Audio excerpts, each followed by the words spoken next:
Hey guys, it's Mrs. Peterson.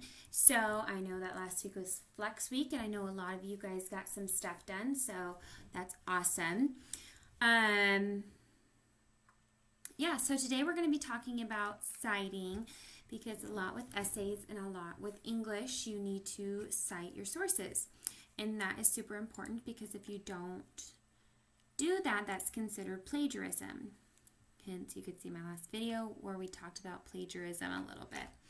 But before we do that, I kind of want to talk about credibility and what it means to be a credible person, especially in the English world, because I want to talk about that for a minute. When you are credible, that means somebody can trust you and rely on you. And again, I'm sorry, I have kind of a glare in my glasses, but I need them on today. Okay. So when you're making spelling mistakes, like you're not checking your spelling, not reading over your work, that doesn't make you a credible person. If you're misspelling words, that's not going to make somebody trust you enough to believe with what you're saying. Okay?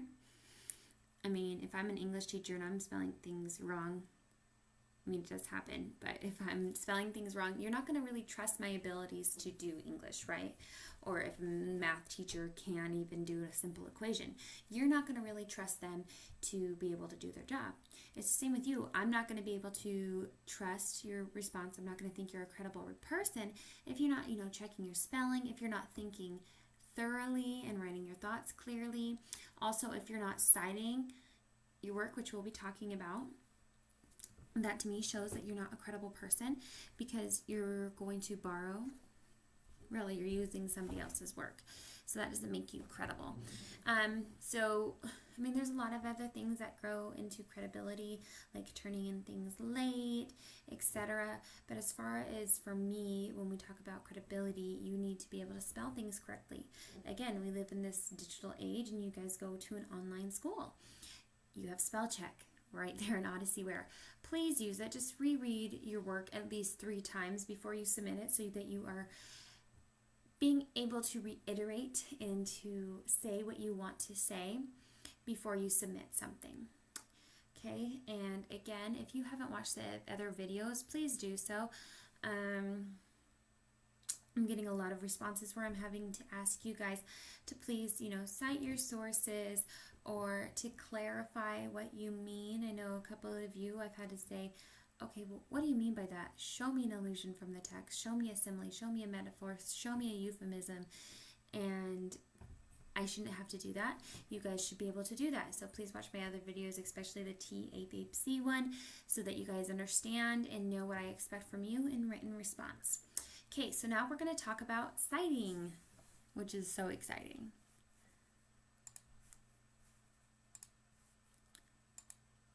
Okay, so we're going to have a little bit of an introduction, making a source list, preparing a works cited list, talk about it, your turn. Okay, and I will put this PowerPoint in Odysseyware, like I always do. It'll be under something called Video 4. And don't forget for the keyword, which I will be saying sometime during this video. Okay, so your intro. With so many books, articles, video clips, journals, and photographs involved in your research, you might feel that it's impossible to keep it all organized. So to get organized and stay organized during your research, you will need to keep track of your sources. This enables you to refer back to a source to check your information, to find additional information, or even allow others to review your facts or to read more about your topic. Okay, like reviewing your facts or checking your credibility. So making a source list. As you do your research, you need to create a source list, also called a working bibliography, by recording specific information about each source you use. You can create your source list in an online program, in a word processing document, or on your computer, or by writing each source by hand on a separate note card. As you record each source, give it a source number. You'll use this later in your research. Each type of source has a specific information that must be included and presented in a certain way. This is called citing a source. For each source, you will make sure you will record information that tells you the author or creator's name, the title, and the publishing information. So who, when, where, who published it, like a publishing company like Puffin Books. When it was published, that would be the year, and where, like what city, like Boise, Idaho. Okay, so here's a little bit of a research tip. The two most common styles for source lists are those of the Modern Language Association, or MLA formatting, and the American Psychological Association. I will tell you that I prefer MLA. So MLA is a standard used when writing papers, books, or articles within their liberal arts and humanities, such as history or literature. MLA style is used in the rest of this presentation. Again, hence why I like MLA. It's for the language arts. APA is a standard citing source within social and behavioral sciences, which we won't be dealing with. Okay, so here's the difference in styles. So an MLA citation looks very much like this. Here you have the creator's name, the work, the title, who printed it, what year versus print. APA just looks a little different. Okay, so making your source list, here's how you cite a book that has multiple authors. Okay, you have the different authors right there, and you do it by first author, last name first, first name last. Other authors, first name, last name. The title always needs to be italicized, and the city of publication, a publisher's name, year of publication, and medium of publication. Okay, and again, this is why I'm going to put it on here, because this is all really confusing, and you'd have to be like a master MLA superhero to be able to memorize all this. I even have to go back and make sure I'm looking when I'm writing papers, just so that you guys know. A periodic article citation will look very different. It depends on the work that you're looking at versus a book, a poem. Everything is always going to look different, so you always need to make sure to double check it. But this is what this like. Normally you will find that the author's name always comes first, and you do last name, first name. Okay. Electronic source, such as a web page, your citation has to include the following: author's name, the name of the specific web page that you're on. This is different than the general web page, so this would be like what the home screen name is. Okay, and this is the actual like page that you're on. So like, let's say if you're looking on the National Enquirer, this would be like the actual page that you're on, like the article. The name of the publisher, the date the web page was created, and normally if you scroll down all the way to bottom of those web pages, you'll be able to find that, and as well as the medium of publication, which would be web, and the date you access the web page. Here's another research tip. As you write each source on your source list, make sure you record all the information you need. Okay, it might seem tedious to record every single source in the MLA or APA style, but you'll be glad you did when it comes time to write your works cited list. The hard work will already be completed. Okay, so there's different types of tools that can help you create these. There's one called Tech Tools.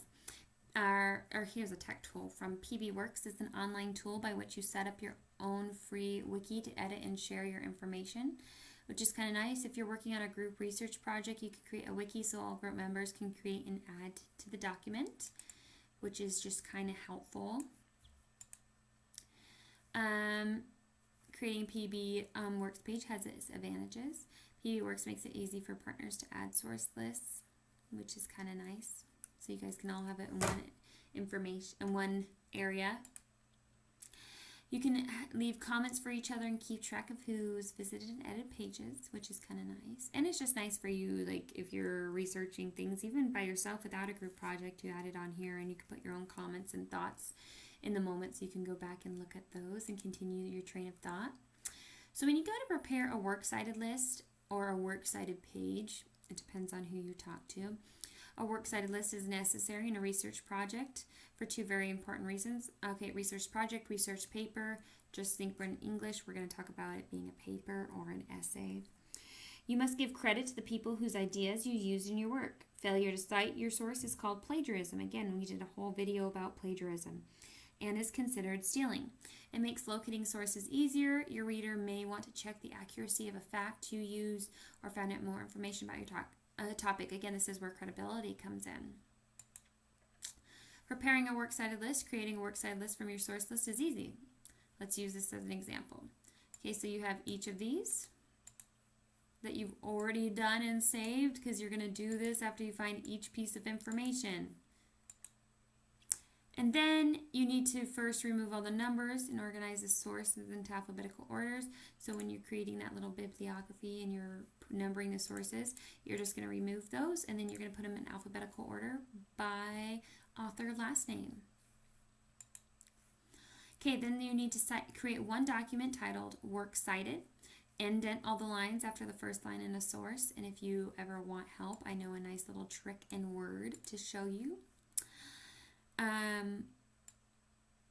Yeah, so you just indent these two. Right here, they're also called hanging indents.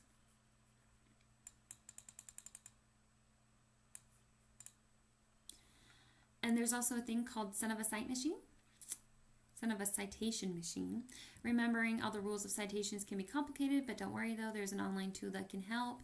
Son of a citation machine is a free online citation composer. It can create different citation styles such as MLA and APA. There's also another one called Chicago style, but we don't really deal with that ever. But I will tell you a word of caution about son of a citation machine is that you need to double check everything because to make things more complicated in this world, MLA likes to come out with new editions. So just double check that edition and I'll show you a great website for that. So to make sure that your citation is correct. You simply enter the information in the son of a citation machine from your source into the online form and choose a style with a click of the mouse and your citation is done. You can copy and paste that citation into your works cited list too because it creates it for you. So nice and easy. We try not to make you do more work than you have to. Here's also another little tech tip. Oh, also, I thought now would be a nice little time to input this week's keyword. And the keyword is apple. Okay, let's get back to it. Okay, so remember to always double check the style of the citations you get from son of a cite machine or any other citation. You, not the tool, are responsible for the citation if it's in incorrect form. This is like I told you, MLA likes to come out with different editions and it sometimes takes websites who are using these free citation tools to kind of catch up with the latest trends. So just double check everything because on the end you cannot blame the technology. You and you alone are responsible. Okay, so even though there's a wide variety of sources available for your research subject, managing them doesn't have to be overwhelming. You can stay on track by keeping your source list updated and your citation style consistent. Okay, and so these are just if you wanted to talk about different ones, but you don't need to. And we won't be doing that for the sake of the video. There is one website I do want to show you, and I will make sure to add that to this presentation. So hold on, let me just pull it up.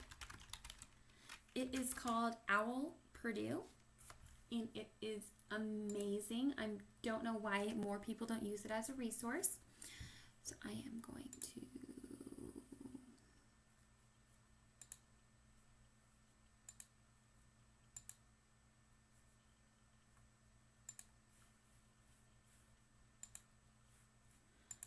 share this with you if it will let me make it bigger, or I'm just going to continue to move myself around.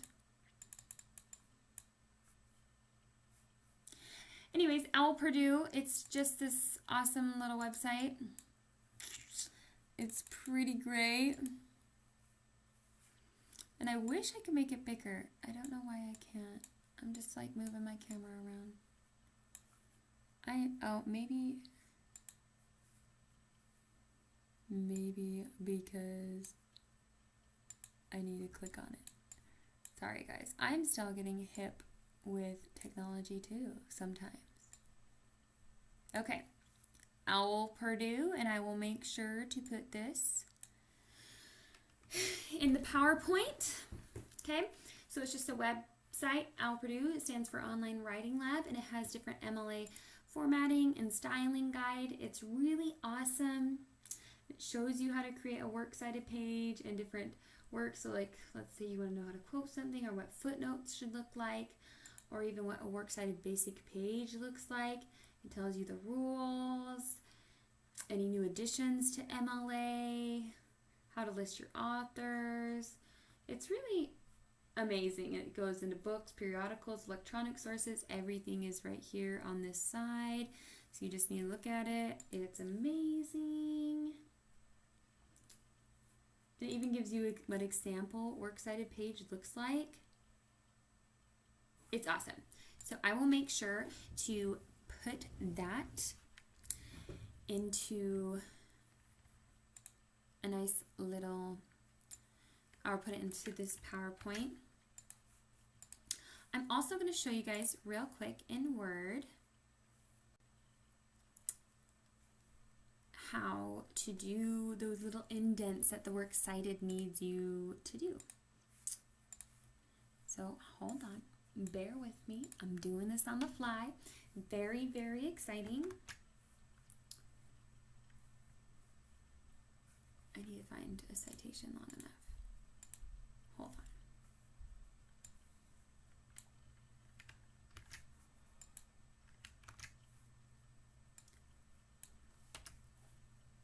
Hold on. Let's find a citation big enough. Here we go. Okay. Let me just screen capture my screen right here.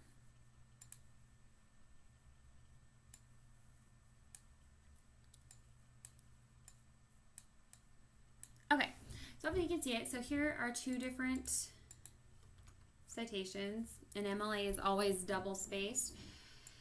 Just so you know, so let's say you have two citations right here. There's the first one, but really the second one should be on top because it's alphabetical by the author's last name, right? Okay, so when you're in Word, you can click right here where it says paragraph. There's a little arrow in the corner. It's paragraph settings. Right here where it says before, it should say, I don't know why it's not showing. Let me make sure that I screen grab that.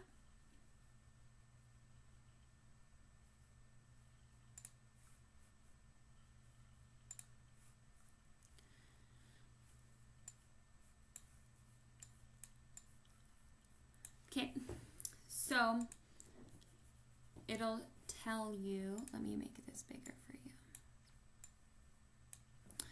It says before and after, and you just want to change all these points to 0, and you will need to make sure that it is double spaced.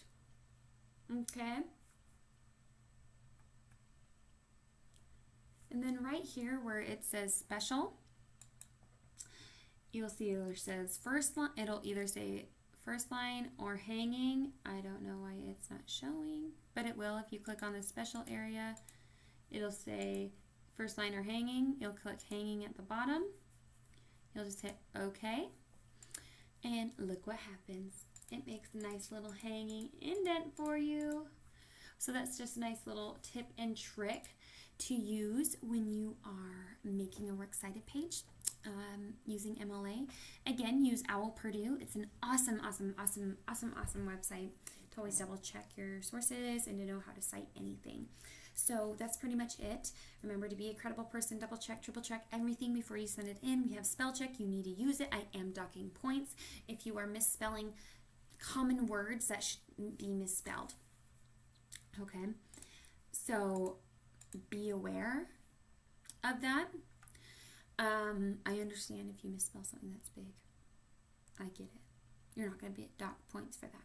But if it's something simple, you need to.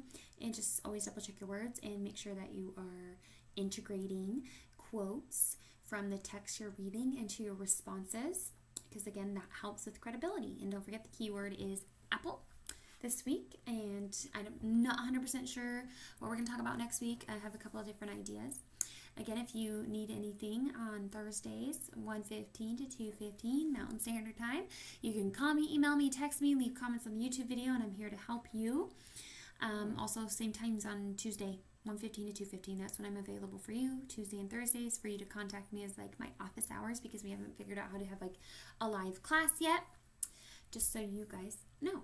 So please watch this video. Have any questions about it? Comment below in the little comment section, or email me, or call me. You have that information. I hope you guys have a great day, and don't forget to do a lesson in Odysseyware. It'll be labeled like video 4, so be on the lookout for that. I might put it under Unit 3, so just so you know, and I will make sure that it is assigned for you. And I hope you guys have a great day. Bye.